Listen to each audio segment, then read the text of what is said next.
লাগানোর রিজন এইটাই, অনেকে কিন্তু ম্যাক্সিমাম মানে ঘরে তোমরা দেখবে সব মানে সিজন ফুলই বেশি লাগানো হয়, গাঁদা ফুল, ডালিয়া, চন্দ্রমল্লিকা। আমরাও দিয়েছি, এরকম নয় যে আমরা দিইনি, কিন্তু আমরা চেষ্টা করেছি জবা গাছ দেওয়ার। রিজন এইটাই, পুজোর জন্য একটু ফুল পাই না, রোজ রোজ কত ফুল কিনে আনবো বলো পুজোর জন্য। সেই জন্য লাল, গোলাপি, সাদা সব রকম জবা রয়েছে আমার এখানে, সব রকম। সারা বছর মোটামুটি একটু আমি পেয়ে যাই। এই দেখো, এটা হচ্ছে সাদা, দেখেছো? এই দেখো, এইটা কিন্তু এখন কিন্তু সাইজটা ছোট দেখছো না তোমরা, এখন একটু হয়তো ঠান্ডার জন্য।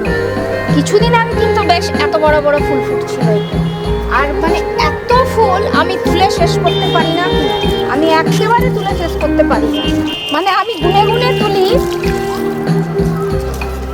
এইটা একটা দেখো জবা, এই দেখো, এটা কালকে ফুটবে। এটা আমি আজকের ফুল তুলে নিয়ে চলে গেছি, আজকে পুজো করে নিয়েছি তো আজকের ফুল তুলে নিয়ে গেছি। মানে ঠাকুরের জায়গাটা এত অপূর্ব লাগে পুরো ফুল দিয়ে সাজালে, মানে কি বলবো, দারুণ, সে দারুণ একটা। সেই জন্যই আমরা এত জবা গাছ লাগিয়েছি।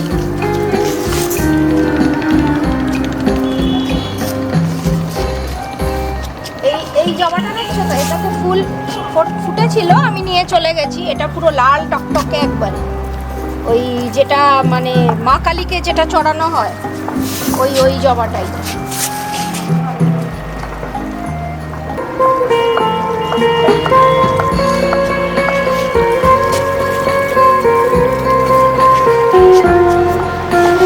আরেকটা জবা, এটা কড়ি এসে গেছে, এই দেখো কড়ি এসে গেছে, অনেক কড়ি এসে গেছে। এই দেখো, এটা কি কালার, এটা কিন্তু রেডের ওপরেই হবে, এটা দেখাই যাক।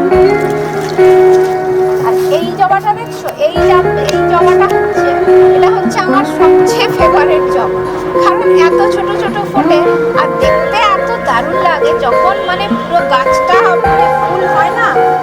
আমি কি বলবো, মানে এই পাতাগুলো দেখা যায় না, এত ফুল, মানে এত ফুল।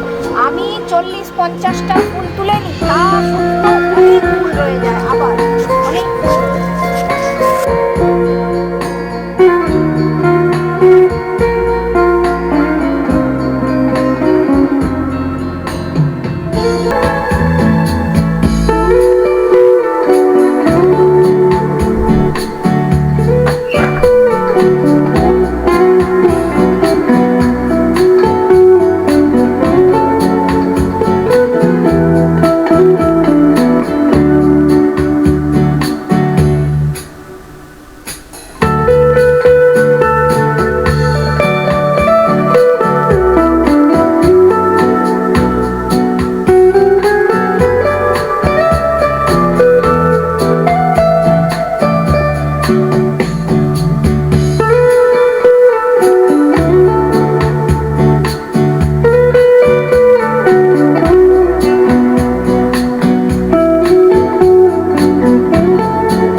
ফ্যামিলিকে সাপোর্ট না করলে একজনের দ্বারাই তো সম্ভব হয় না। তোমরাও এরকমই আমার মতন সময় বের করে, আধা ঘন্টা সময় বের করে এরকম গাছে জল দেবে, ভালোও লাগে অবশ্য, নিজেকেও ভালো লাগে, নিজেকেও ভালো লাগে যে হ্যাঁ, সময় কাটানো তো দারুণ যায়, দারুণ। কখনো কখনো দেখবে মানে একা একটু নিজের সাথেই গল্প করতে ইচ্ছে করে, বসতে ইচ্ছে করে, তুমি নিজেই চলে এসে ছাদের উপরে, মানে এই যে আমাদের চারপাশে গাছপালা, মানে সত্যি মনে হয় যেন চুপচাপ বসে থাকি, চারিদিকে গাছপালা দেখি, মানে অপূর্ব লাগে, অপূর্ব।